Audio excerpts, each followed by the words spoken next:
News 18 বাংলায় আরো একবার আমি অয়ন আপনাদের জানাই স্বাগত। আজ 8টা থেকে ভোট গণনা, চারটি বিধানসভা উপনির্বাচনে। কালকে ছুটি, আজকে শনিবার। চোখ রাখুন নিউজ 18 বাংলায়। সকাল থেকেই কি রেজাল্ট হতে চলেছে না হতে চলেছে। প্রথমে বাগদায় চলে যাব, কারণ এই বনগাঁ লোকসভা নির্বাচনে একেবারে বলা যায় যে মতুয়া ভোট টানতে সক্ষম হয়েছেন শান্তনু ঠাকুর। প্রথম থেকেই সিএএ নিয়ে সোচ্চার হয়েছিলেন এবং শান্তনু ঠাকুরের ওই বিধানসভা কেন্দ্রে, লোকসভা কেন্দ্রেই বাগদায় উপনির্বাচন।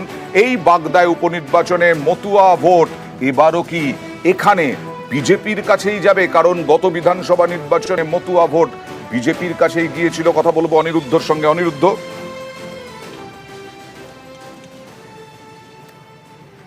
দেখো, তোমাকে জানিয়ে রাখি যে তুমি যে প্রেক্ষিত তুলে ধরেছো, অর্থাৎ গত লোকসভা নির্বাচনে এই বাগদা বিধানসভা ক্ষেত্রে রীতিমতন বিজেপি 20,000-এর বেশি ভোটে এগিয়েছিল এবং সেই কারণেই এই উপনির্বাচনে কিন্তু তৃণমূল কংগ্রেসের পক্ষ থেকে পাখির চোখ করা হয়েছিল বাগদা বিধানসভা কেন্দ্র।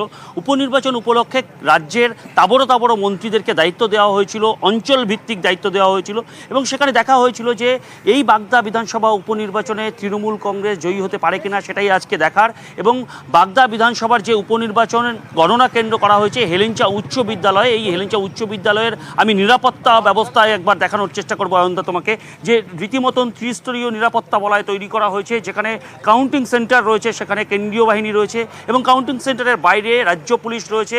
এই যে হেলেঞ্চা উচ্চ বিদ্যালয়ের বাইরে হেলেঞ্চা বাজার রীতিমতন শুনশান বলা যেতে পারে, বন্ধের চেহারা নিয়েছে এবং দীর্ঘ 1 কিলোমিটার দূর থেকে পয়েন্ট করে সেখানে চেকপোস্ট একদম প্রথম রাউন্ডের গণনা প্রাথমিকভাবে শুরু হয়েছে এবং আর কিছুক্ষণের মধ্যেই হয়তো বা প্রথম রাউন্ডের গণনা সম্পন্ন হবে এবং আমরা জানতে পারবো যে বাগদা বিধানসভা কেন্দ্রে কি বিজেপির আধিপত্য থাকছে না নতুন করে তৃণমূল কংগ্রেস তাদের পুরনো মাটি ফিরে পেতে চলেছে। আর কিছুক্ষণ অপেক্ষা করতে হবে আমাদের এবং নিশ্চয়ই আর কিছুক্ষণ অপেক্ষা করব, কিন্তু তার আগে বিনয় বিশ্বাস যাকে বারবার আটকানো হয়েছে ভোটের দিনে, যার গাড়ি ভাঙচুর হয়েছে, যাকে ঘিরে বিক্ষোভ হয়েছে, বাধ্য হয়ে গাড়িতে উঠে তাকে প্রায় পালাতে হয়েছিল বিজেপি প্রার্থী বিনয় বিশ্বাস।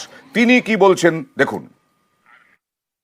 ফলাফল একদম ভালো হবে, কারণ আজকে গণনা আর পুরো বাগদাবাসী আমার উপর আশীর্বাদ করেছে, দলের উপর আশীর্বাদ করেছে, অবশ্যই জিতবো আমরা। এখানকার নিরাপত্তা নিয়ে কি বলবেন? এখনো পর্যন্ত তো ঠিকঠাক আছে, কোনো অসুবিধা হয়নি। 200 মিটারের মধ্যে শান্তনু ঠাকুর, তার যাওয়া বারণ। শান্তনু ঠাকুর কি বলছেন? আজকেও সরব শান্তনু ঠাকুর পুলিশের বিরুদ্ধে, দেখুন। আমাকে তো আটকাবেই, স্বাভাবিক ব্যাপার, অস্বাভাবিক কিছু নয়। পুলিশের কাজই আটকানো। পুলিশ বলেছে 200 মিটারে বাইরে যেতে, আমরা বাইরে চলে এসেছি, বাইরে এসে বসে আছি। সারাদিন এখানে থাকবো, যতক্ষণ রেজাল্ট না হবে এখানেই থাকবো। শুধু এখানে থাকবো না, আমি খালি দেখবো, শুনবো যে ভিতরে কি হচ্ছে। আমার মনে হয় কাউন্টিং সুষ্ঠুভাবে হওয়া উচিত। পুলিশের কোনো এন্ট্রি নেই ভেতরে, পুলিশ ভিতরে গেলে ঘাড় ধাক্কা খাবে। কি মনে হয় জিতবো? জেতার ব্যাপারে আত্মবিশ্বাসী সবাই থাকেন, কিন্তু শান্তনু ঠাকুর বললেন যে নজর রাখবেন তিনি, একেবারে গোটা গণনা প্রক্রিয়াটা নজরে রাখবেন, ভেতরে কি হচ্ছে।